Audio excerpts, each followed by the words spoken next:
ex-recording engineer, musician. I still record here at home, just for fun and enjoyment.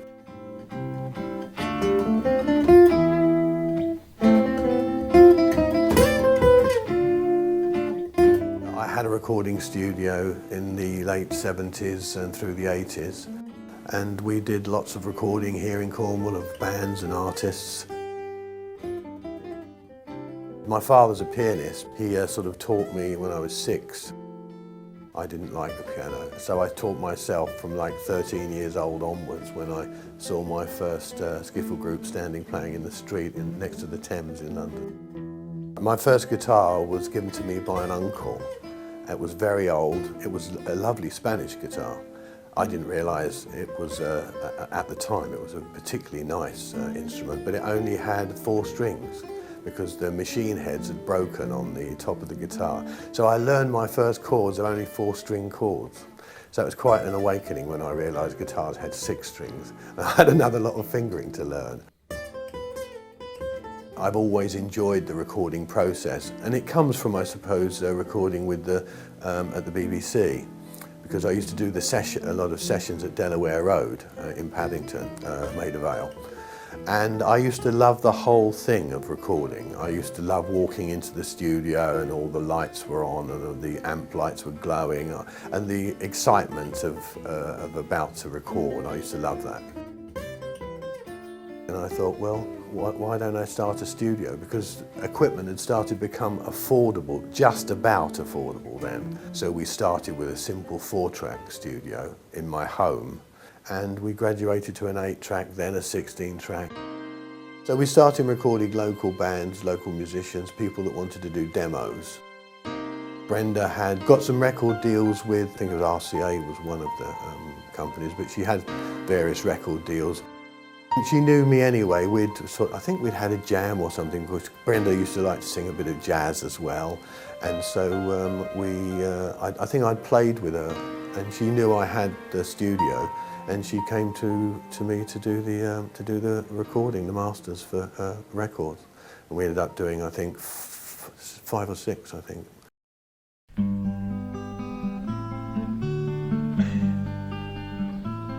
Oh, would there were the sea from rain to Marsland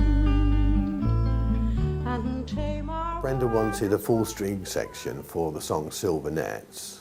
And she just didn't have the money for it, and to be honest, there aren't too many full string sections in Cornwall, so we decided to get one violinist, and we got her to play every single note that is available to the violin, and I recorded every note separately for about 4 seconds and leaded them all up, so I had every note that a violin could play, and I then arranged it and copied each note onto the multi-track recorder about so many times I can't remember.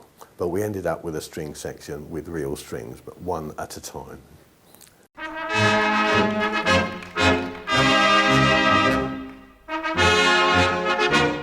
Most people in Cornwall knew Brenda as a folk singer from West Penwith, from Newlyn.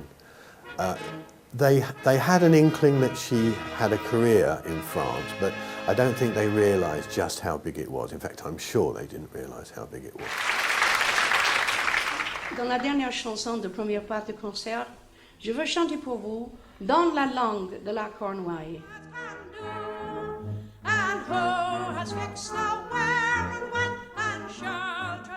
I was supposed to go over and record this series of concerts that she was doing in Paris over 9 days, and I couldn't get away from the business for that long.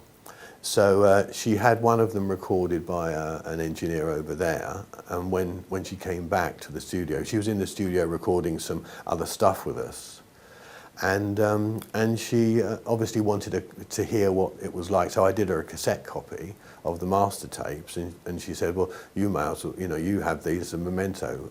I've got my cassette copy."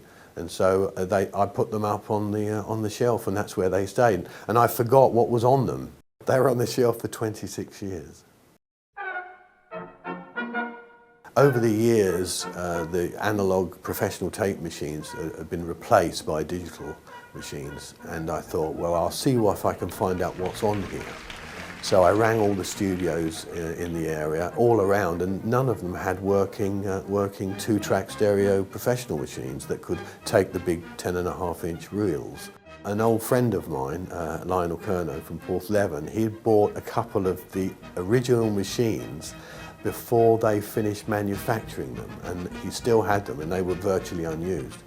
So we went over to his house and did a quick transfer to digital, just to hope we could save something from them. When we realised what was on them, that we had a complete concert in Paris, we thought that we've got to do something with this. It's time to go now, all away your anchor, all away your anchor, 'tis our sailing time. When we decided to do this, we weren't sure if it was going to, if he was still going to be remembered, but it amazed us just how many people fondly remember her. It's incredible. The tapes were damaged, and there was the oxide had shed from some of the tapes, so we did a lot of editing and taking some of the noise out, but it's come out beautifully. We're delighted with the result. And everyone seems to really love it. Her fans love it, which is great, and the band love it because, you know, they're quite critical of their own sound and so on. They loved it as well, so that's what made us very pleased. Run under,